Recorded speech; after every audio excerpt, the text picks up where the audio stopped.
Hey, it's Webz here again with another Hearthstone deck video, and let's feed some Raptors the buffs that Hunter got in the latest balancing patch. In this weird take of Beast Hunter that abuses Tavish Stormpike in order to cheat out a bunch of minions turn by turn. Mulligans for this deck aren't the easiest to plan out, and it really depends on which individual matchup you are facing. For most matchups, the leatherworking kit is a great card to keep in your opening hand, along with some type of draw power, or Sunscale Raptor is another card you want to keep in your opening hand, as it's kind of the central point of the deck. You use it as infinite fodder for the leatherworking kits in order to buff any of the other beasts within your deck. However, in a matchup such as Mage, it might be a risky play to keep Raptor in your opening hand, as they have a lot of ways to remove an early game Raptor without triggering the Frenzy. But that's the only warning I have against keeping it always in your opening hand. Tavish is also another card that you could keep in your opening hand, but in some aggro matchups, you'll be dead long before you can actually combo off with Tavish. However, he's a really funny card, and I wish he gave each individual beast that he summons out of the deck rush, but I understand why it doesn't. That could maybe lead to some balancing issues. That being said, let's get into the games. Alright, time for game 1 against Rogue.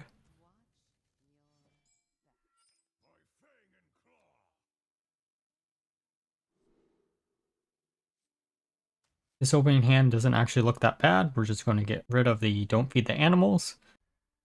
And we draw into a leatherworking kit, which is great for us. This opening hand is actually probably the best opening hand that we possibly could get with this deck. A Tavish wouldn't be bad to have in it, but honestly, I don't mind the cards that we have in our hand. Drawing into a broomstick is pretty good, so we can trigger the Raptor on the next turn if we need to. They're going to play a Wicked Stab.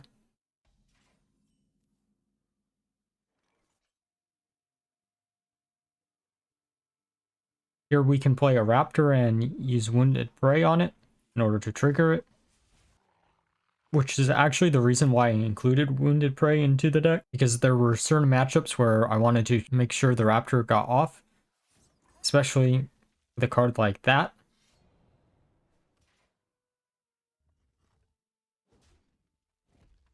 Them being questline, I knew they were going to have some type of card removal that would do 3 damage. Or at least they could. I honestly should have probably coined out a Dire Frenzy here, but oh well.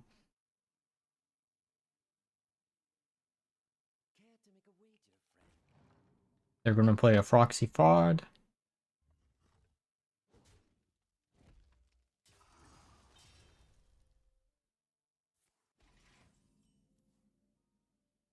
We draw into Tavish, which is great. The good news for us is, since we're a slower deck and they're not Garut Rogue, we should be able to survive for quite a long time.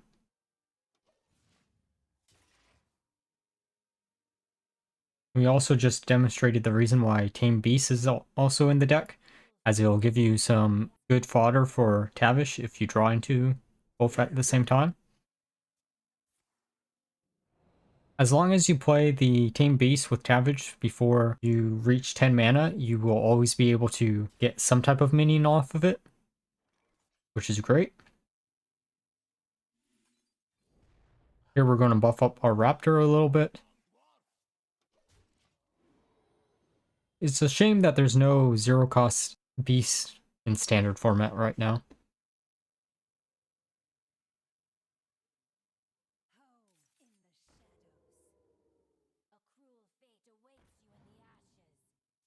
They're going to refill their hand a little bit with the stealth package.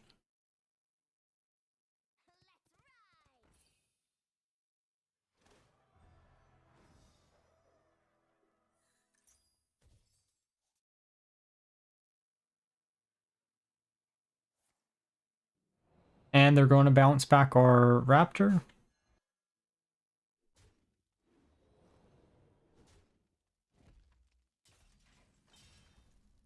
Bouncing back our Raptor actually kind of sucks, but it's still fine.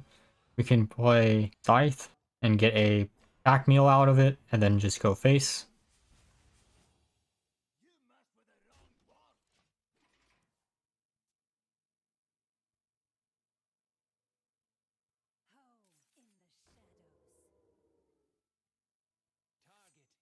Stealth minions are kind of worrying just because they have a bunch of them. They're going to kill our Tavish, which is fine. We actually got a lot of card advantage out of him, so.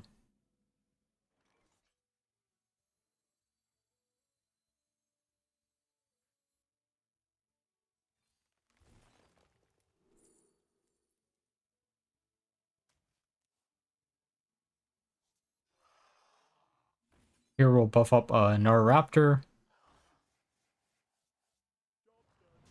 As it stands, at this point we have a bunch of Raptors in our deck, which actually points out the main issue with relying on Raptor.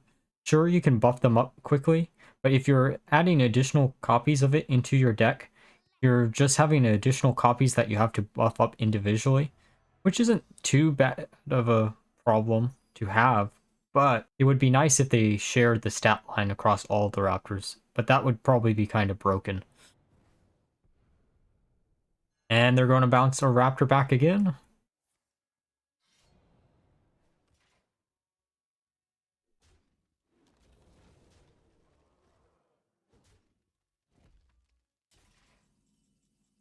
But we draw into another Raptor. And we can even buff up that Raptor even further.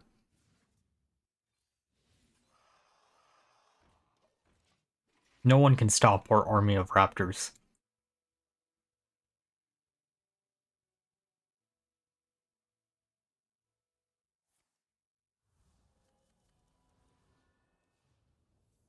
They're going to try to get some type of answer out of Secret Passage.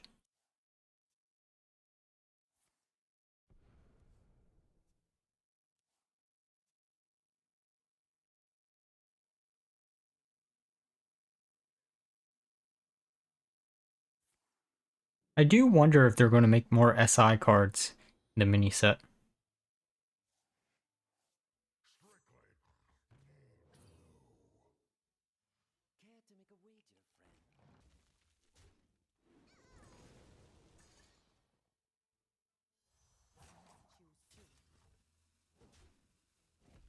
Leatherworking Kit actually put a lot of work into this game. Like, this deck actually made me realize how strong Leatherworking Kit could be if it had the right cards. And we win the game. Alright, let's get into game 2 against Warrior. This opening hand is just awful. Just completely awful. I'm going to keep the Tavish, though, because it's a funny card to have.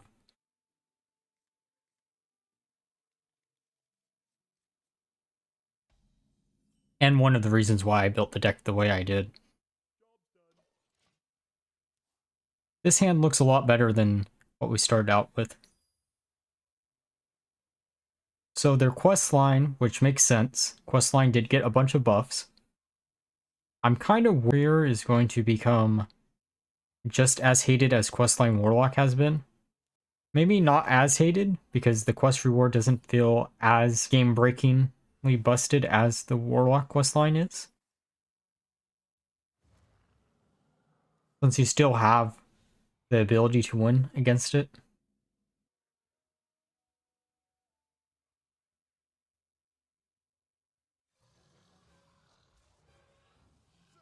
We're just going to kill their pirate. We don't want to allow them to build any type of board presence.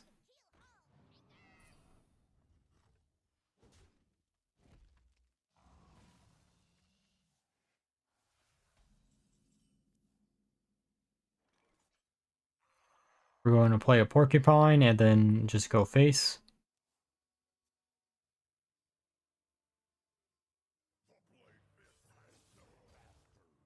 Kind of hoping to keep the porcupine alive, but I guess not. They're going to play Kargath.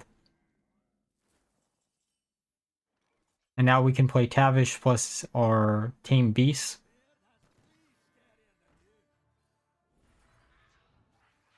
This should give us a 3-cost minion. And we only have one left in the deck, so it's going to be another porcupine. They're going to draw into an Anchorman.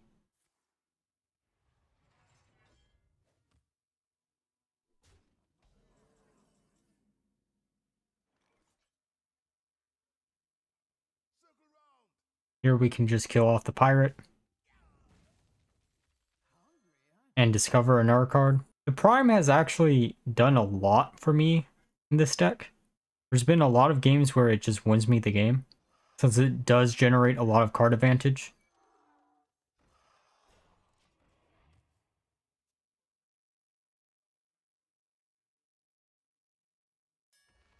And they have a Brawl. It's been a while since I've seen a control style questline warrior.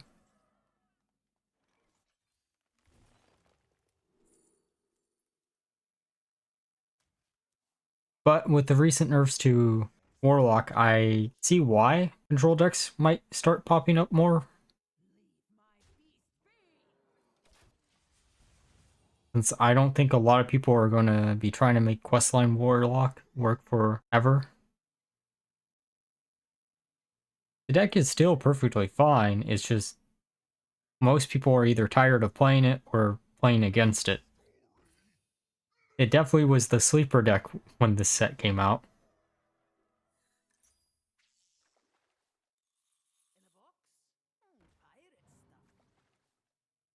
But it turns out not taking fatigue damage is quite potent.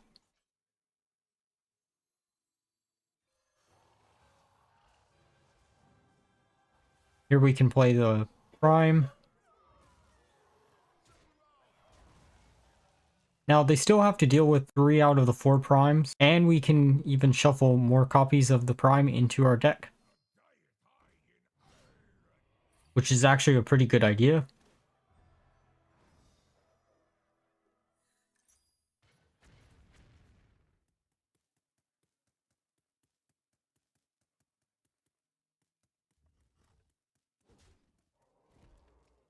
They're going to kill one of the Primes, and then they play Bulwark.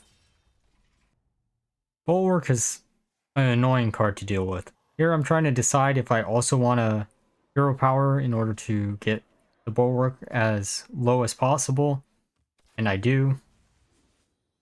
Going to buff up the lone Raptor in our hand, because why not?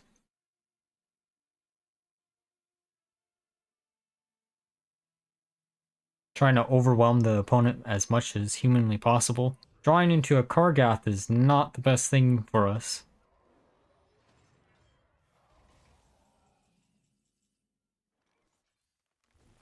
We're going to use our tracking and get another Prime.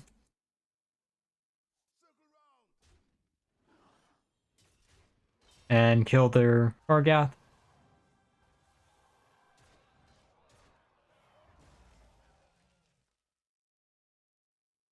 So unless they can draw into Brawl, we just win from this position.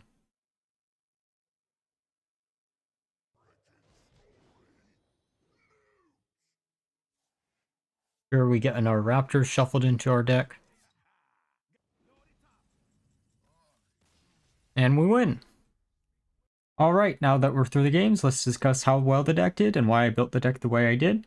So overall, the deck actually performed relatively alright. It actually did win quite a few matches.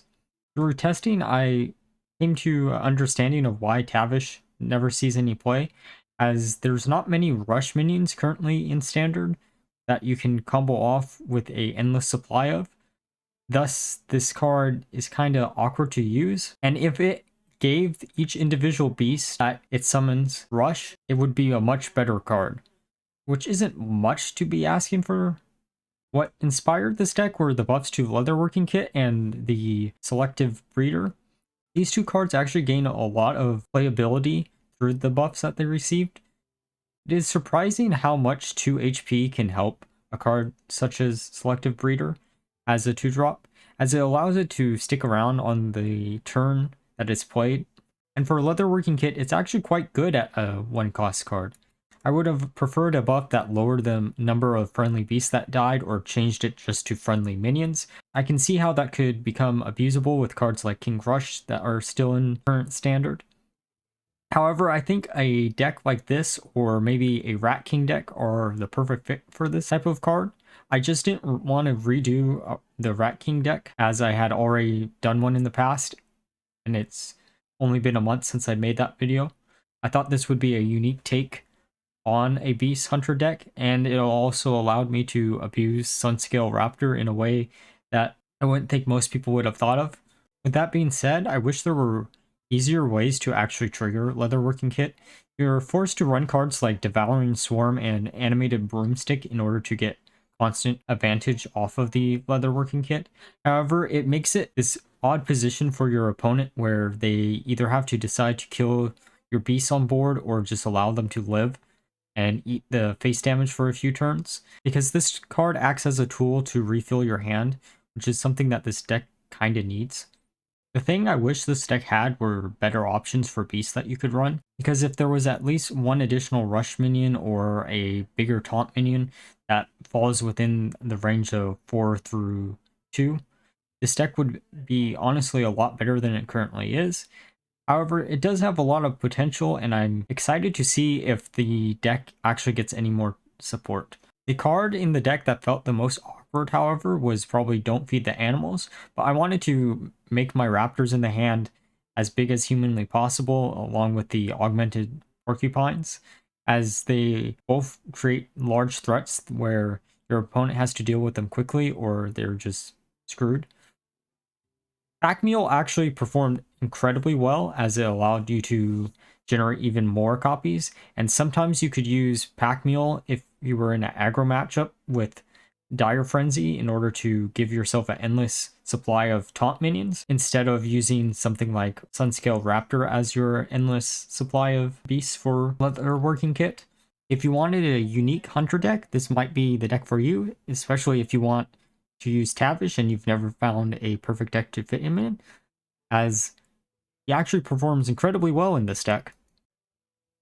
And if you enjoyed the video, please leave a like, subscribe, and a comment down below. Until next time, bye bye.